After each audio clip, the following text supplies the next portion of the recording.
Guys good morning, welcome to my new blog. કેમ છો બધા? મજામાં ને? આજે સોસાયટીમાં જ છે અમારો બ્રેકફાસ્ટ. સો એના લીધે મમ્મીએ મને બહુ જલ્દી ઉઠાડી દીધી છે.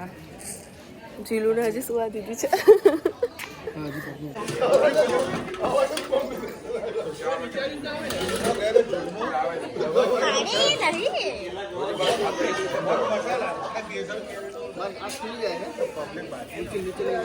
મોર્નિંગની શરૂઆત હવે મસ્ત મજાની થઈ ગઈ છે. ચાલો હવે ઘરે આવી ગયા છીએ અને ઘરનું થોડું જોઈ લઈએ. ગુચી ભાઈ અહીંયા મસ્ત બેસી ગયા છે અને મમ્મી બેઠી છે મસ્ત એમની ફ્રેન્ડ્સ સાથે. ફેવરેટ પ્લેસ કે છે મને મમ્મા જોડે જવું છે. મમ્મા જોડે જવું છે. ચલો ચલો મમ્મા જોડે. પુરુષ મંડળી બેઠી છે અને મહિલા મંડળી પણ વાતો કરી રહી છે. અત્યારે અમે જઈએ છીએ હેર કરાવવા માટે સલોનમાં. રાઈટ દીદી? Yes, let's go. તમને ખબર છે મેં ગઈકાલ રાત્રે કશું જ નથી ખાધું. આઈ મીન ખબર નહીં કેમ પણ મને એવું હતું કે મારે બસ એ જ વાળા પાસ્તા ખાવા છે, ઇટાલિયન વાળા. પણ હવે કરી જ ન શક્યા, પછી મેં ખાધું જ નહીં ને મેં સૂઈ ગઈ. પછી અત્યારે હમણાં ઉઠી. ફ્રેન્ડ્સ અમે ફાઇનલી પહોંચી ચૂક્યા છે. ચલો ઉપર જઈએ. મારા મસ્ત હેર વોશ ચાલી રહ્યા છે. સ્પા કરાવું છું. શિલ્બી સ્પા કરાવી રહી છે એન્ડ પછી હેર કટ કરાવીશું. મમ્મીને કીધું આગળ બિકોઝ મમ્મીને કીધું, મમ્મીને ચોખ્ખી ના પાડી દીધી છે એ નથી કરાવવાનું, બટ અમે લોકો તો કરાવવાના છીએ.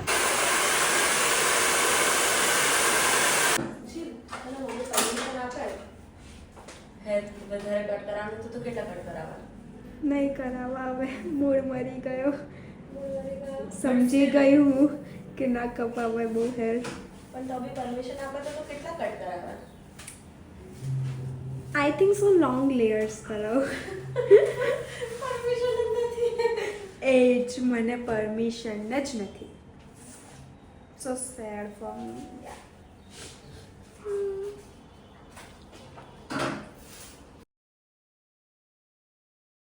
અહીંયા જીલુ અને હું તો બેસી ગઈ છું સ્પા કરાવવા માટે.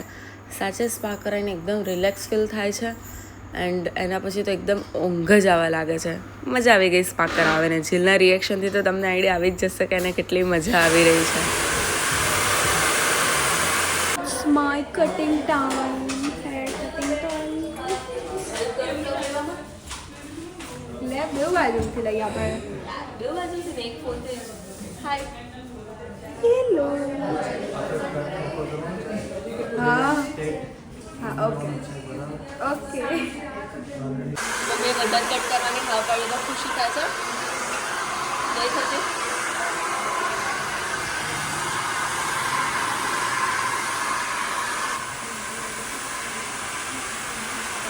ઘરેથી કમેન્ટમેન્ટ ખુદી કરે અને એ કરી જાય છે આ લોકો.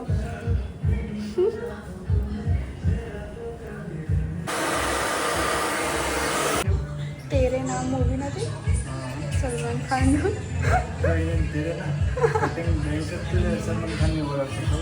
ઓ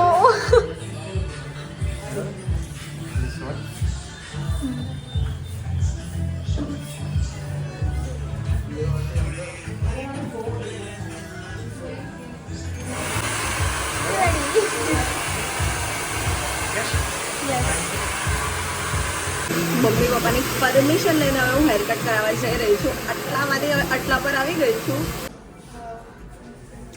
હાય મમ્મા. મમ્મા બી લાઈક ના પાડી સ્ટીલ હેર કટ કરાવી દીધા નહીં?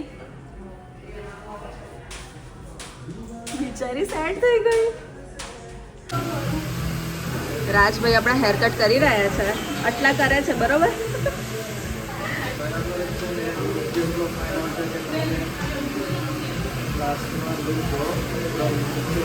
Okay, ready for the transformation. Finally I am with my new look. કેવું લાગી રહ્યું છે મારું હેર કટ? મને જરૂરથી કહેજો તમે લોકો. અને સિરિયસલી મને તો બહુ જ ગમ્યું મારું હેર કટ. કે જે રીતે મેં વિચાર્યું હતું સેમ એ રીતે જ હેર કટ થયા છે. આઈ નો થોડા સ્પ્લિટન્સ વધારે હતા એટલે કટ થઈ ગયા, બટ યા ગુડ લાગી રહ્યું છે હેર કટ. જીલુનું લુક કંઈક આવું લાગી રહ્યું છે. જીલને મેં બહુ કટ નથી કરાવ્યા, સો એને ફ્લિક્સ એન્ડ પાછળથી ડેમેજ હેર કટ કરવા દીધા છે. મસ્ત રંગોળી કરે છે હા. મેં પહેલાં જ કહ્યું.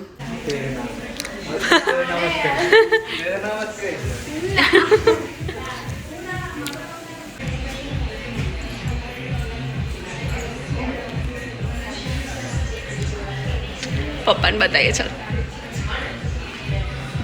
કેવા લાગી રહ્યા છે મારા હેર. મસ્ત લાગી રહ્યા છે તારા.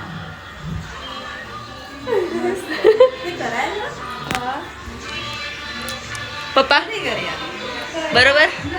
પપ્પાએ તો પહેલા જ કહી દીધું કે બહુ નાના ના કરાવતી, પણ સ્ટીલ થોડા કરાયા છે. વાવ મમ્મી. લિટરલી મમ્મી તો ઓળખાતી નથી. બાર્બી ડોલ જેવી લાગે છે એટલે મને આવા હેર કટ કરાવવા છે. તું ના પાડે છે. કેટલા મસ્ત લાગે. મમ્મા સૌથી પ્રીટી લાગે છે.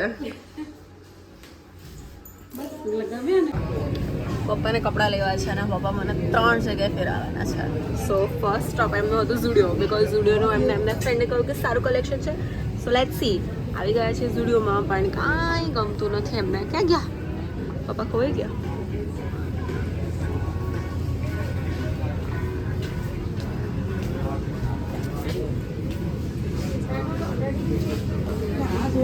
મળી ગયા.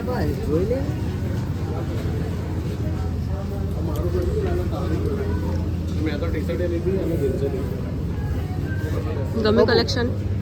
હું મારો ફેક્ટ રિવ્યૂ આપું ને તો મને બોલ્સના કપડામાં કાંઈ સમજ ના પડે. પપ્પા જ રાવતી હોય ને લઈ લો સારું છે, લઈ લો સારું છે, બસ એવું ચાલુ હોય. પતી ગયું ના ગમનું કશું. કેવી છે પપ્પા?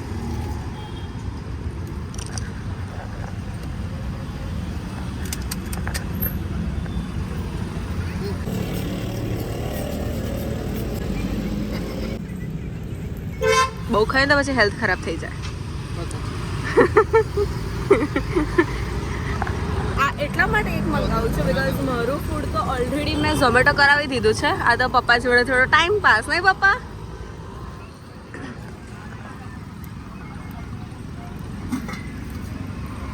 હવે તમે વડાપાઉં સાથે પટ્ટી ફ્રી આપો છો, એવું છે? આપણે ક્યાં ખાધું હતું? વીરપુર. ભાઈ ગોંડલ યાદ છે તને? અહીંયા બી આણંદમાં બી આવી ગયું છે ને પેલા પટ્ટી વડાપાઉં વાળી ગર્લ.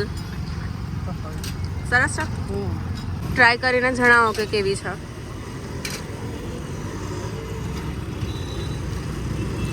વડાપાઉંની અસલી મજા તો ત્યારે આવે કે જ્યારે એની ચટણી મસ્ત હોય. ગુડ. અમે લોકો શોપિંગના નામે ફૂડ ખાઈએ છીએ, નહીં પપ્પા? આ નાની નાની છોકરી કોણ છે? Who's that girl? Young Oh, she's so young. સચ્ચી નાની નાની લાગે છે, ઢીંગલા જેવી.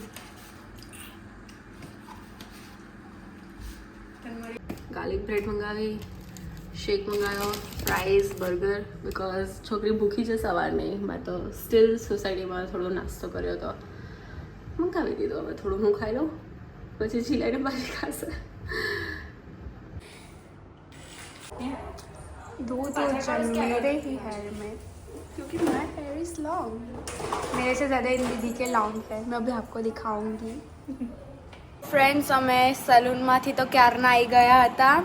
પછી મેં ગુચીને થોડુંક વોકિંગ કરાવી અને પછી ઘરે આવી. અને અત્યારે શું જોઉં છું તમને બતાવું ટીવી ઉપર. જો ફ્રેન્ડ્સ, હું અમારા જ વ્લોગ્સ જોઉં છું. સેન્ડગર્લ રડી, મારું છોકરું રડ્યું, અને શું કરીએ, ચાલ્યા કરો. આ જ વ્લોગ્સ જોવામાં જે મજા છે ને એ બીજા કશામાં નથી. રાઈટ મમ્મા? મમ્મા નહીં, બાર્બી ડોલ. કેવું લાગી રહ્યું છે આપણા જ વ્લોગ જોઈને? આ શું દોર્યું છે જીલુ? ફાઇનલ રિઝલ્ટ છેલ્લે અત્યારે નહીં. બધા ઓળખી જ ગયા હશે કે આ કોને દોર્યા છે જીલે. તમે જો વેઇટ કરો.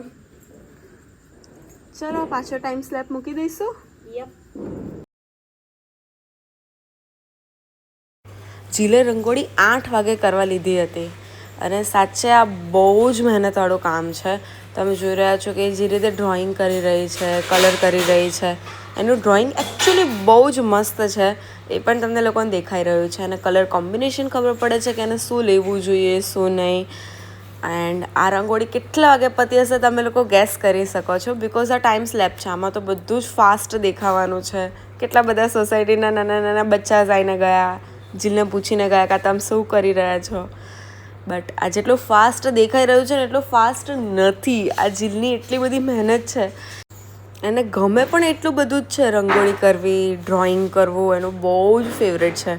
અને હું તમને લોકોને ટાઈમ પણ કહી દઉં, જીલુ રાત્રે 12:30 વાગ્યા સુધી, એટલે ઓલમોસ્ટ 4 કલાક સુધી એને જસ્ટ રંગોળી જ પૂરી છે. તો પણ કમ્પ્લીટ નથી થઈ, હજી બાકી છે એની રંગોળી. બટ જોઈએ લાસ્ટ ફાઇનલ લુક કેવું લાગી રહ્યું છે. હજી પણ થોડી બાકી રહી ગઈ છે, જે કાલે કમ્પ્લીટ કરી લેશે. આઈ હોપ તમને આ વ્લોગ ગમ્યો હશે. ગમ્યો હશે તો લાઈક કરી દેજો. ચેનલ પર નવા હોવ તો સબસ્ક્રાઈબ કરી દેજો. મળીએ કાલે બેસતા વર્ષ સાથે નવા વ્લોગ સાથે. And happy new year to all. By.